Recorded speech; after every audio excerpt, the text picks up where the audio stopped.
So if we could time travel back to before we heard the more advanced presentations and pay attention to what goes on in this chapter, will kind of help us clarify and put into perspective the different generations. So we're going to discuss 4 generations: the radio babies, the baby boomers, the generation X, and the generation Ys. Let's start with the radio babies. Radio babies were born, and these, if you look at different sources, you might see roughly different years, a year or two ahead of time, maybe a year or two at the end, that these kind of change. But these are roughly generations, generalizations of the time span. So the radio babies were born between 1930 and 1945. The name came from the fact that when they grew up, radios were coming around household, TVs weren't around yet, so hence the name radio babies. And what mainly kind of colored them in one group is the atmosphere that was in the country after a lot of these people fought through World War II and the Korean War, which kind of leads us into the baby boomers. Coming back from these wars, there was a spike in babies that were born. So after 1945, we're starting with the generation of the baby boomers. Coming back from the war, a very large and significant increase in babies that were born, hence the name baby boomers. This generation redefined themselves as a new generation, kind of wanted to separate themselves from the older generation, the radios, and they were greatly influenced by the Vietnam War, both as a culture and if we continue to Generation X, these people in this generation, generally born between 1965 and 1980, the name was coined mainly due to the fact that this generation was unknown, definitely separate from the previous generation, but still not defined enough to call it by a specific name. So our unknown is X, we'll just call them X. This generation among the 4 has the highest level of education, if you statistically compare one to another. And they lead us into Generation Y, and my first typo. Generation Y, people were born in the 1980s and 1990s. The Generation Y is called Y because it just follows X. That's a logical continuation.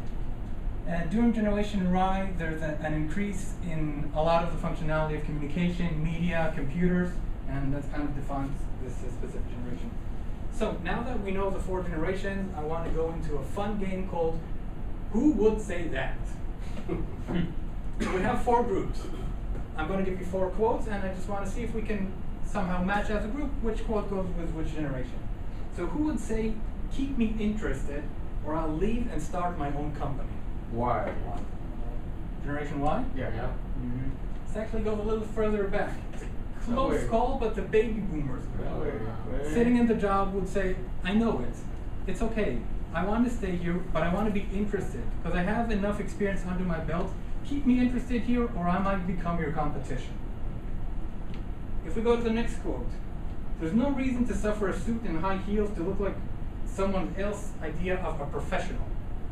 Who would say that? Why? For 2. No, X. Yeah. Generation X. Generation X want to be comfortable. They want to have a work environment where they actually enjoy coming to work. They don't want to suffer through the brunt of the initial stages. They already have some experience and they just want to come and do the job, and hence this expression. I can do more than share stories about the good old days. I can actually help shape the future. Babies. Everywhere.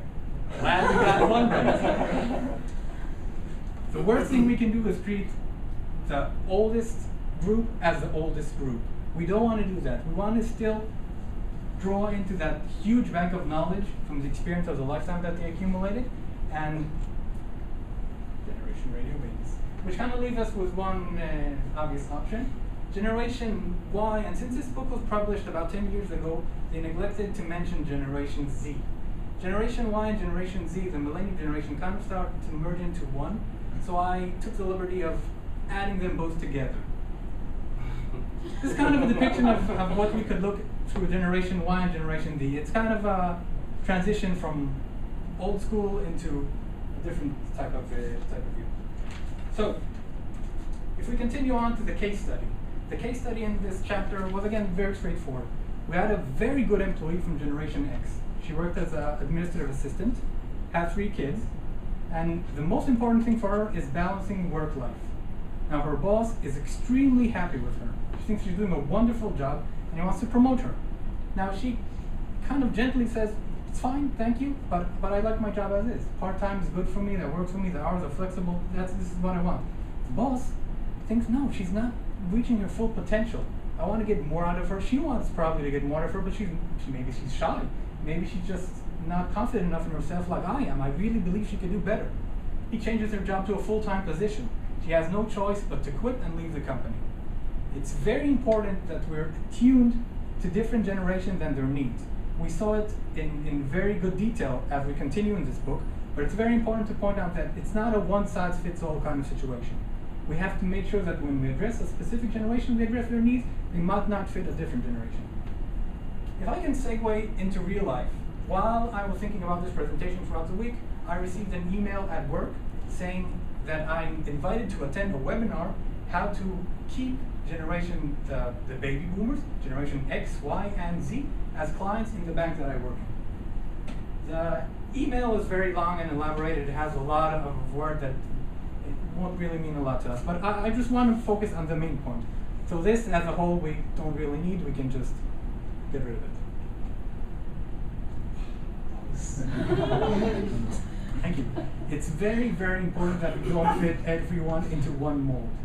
We have to treat every generation and address their own specific needs. Like we saw in the case study, we don't want to commit the same sin and actually let go of very good talent just because we couldn't tap onto what they actually needed.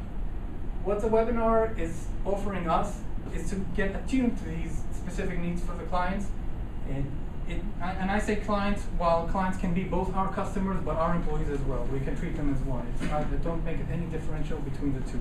If we want to keep a happy customer, or if we want to keep a subordinate or a boss or anyone around us in the system happy, we just have to make sure that we attune to their specific needs. So, having said that, I want to thank you very much for your time. It was talking to you, and hit me with your criticism. Thank you.